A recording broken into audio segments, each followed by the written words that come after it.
How much of price people should pay for using gas? How much of price people should use for paying kerosene, petroleum, petrol, and all of that? And that is the key factor. And every time we get stuck there because we offer to Indians gas at a highly subsidized rate, kerosene at a highly subsidized rate.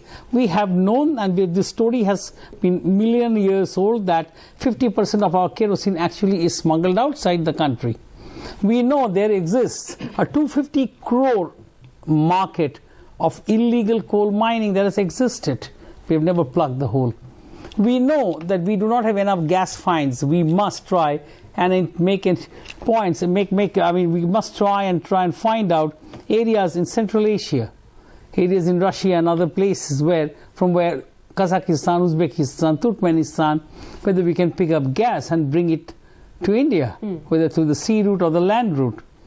Issues have got stuck there. We haven't done it. Oil is just not a domestic issue. Oil is a global issue. And what about the gas reserves we have within the country? How about that? Very, very small gas very small reserves. Gas reserves. They are not global gas reserves. I mean, I'm sure Dr. Ramachandran can explain. Gas. See, it's a question of, even if somebody finds, exploration is one segment where you need to establish these are exploitable reserves. So in India, we have a drilling density is so low. We still have a lot to do in terms of establishing the exploitable reserves. Right. That's number one. Right. We should have a knowledge base gas reserves which we have not been able to exploit because of infrastructure constraints or not for economic reasons.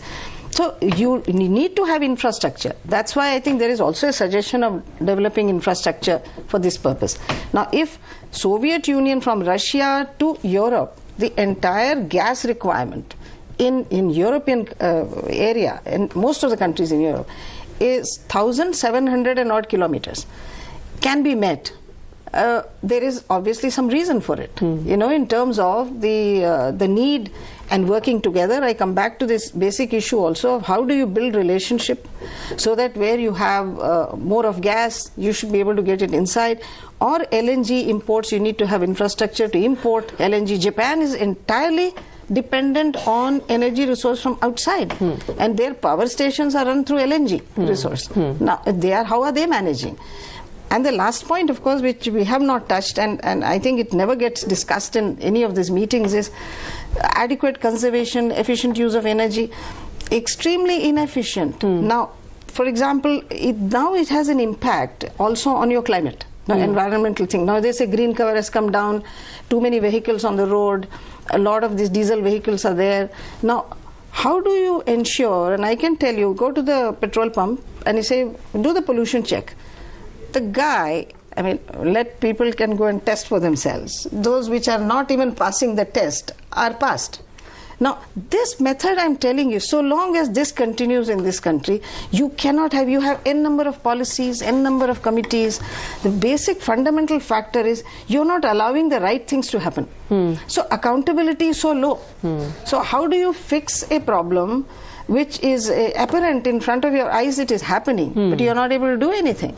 Now, so vehicles, for example, how many, even within ONGC and many public sector companies, officials use, they are supposed to use their private cars, but they use official car. Okay, why should you do that? Why should the vehicle maximum amount of consumption of diesel and petrol on transportation is by government itself? Where is the data and where is the amount known for us?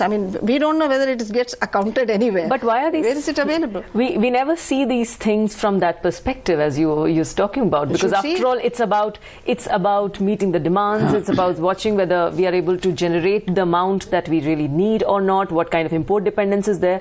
Why is environment and these very genuine concerns out of our sight? I don't think it's out of our sight. It's simply that they very much are. The discussion that always happens is after the event has happened. I was just wondering, and Mr. Ramachandran made some very major point, but I was just wondering that in my several years of reading the ONGC report or in any of the other companies or petroleum ministry, I never found anybody being hauled up. And they had jolly well the powers. I don't think every time the ministers come in to... It's only now. But I don't think the ministers were every time responsible. Political class is not a particular particularly bright set of people.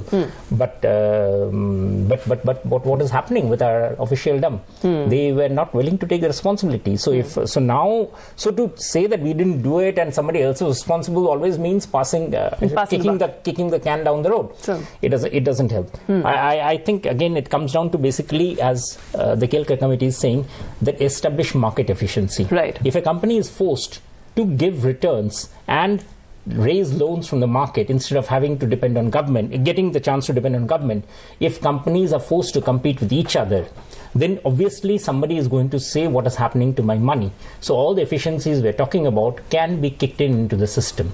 And that is what is I think a good takeaway from the report, which I would say, if that can happen. I agree with Shantanu that there are a lot of difficulties, because the people themselves, the vested interests who will be caught, whose wings will be clipped, would not like it, but that is essentially what is necessary. But it's also at the same time important that we should have a more stronger there are ministry and a strong planning and policy.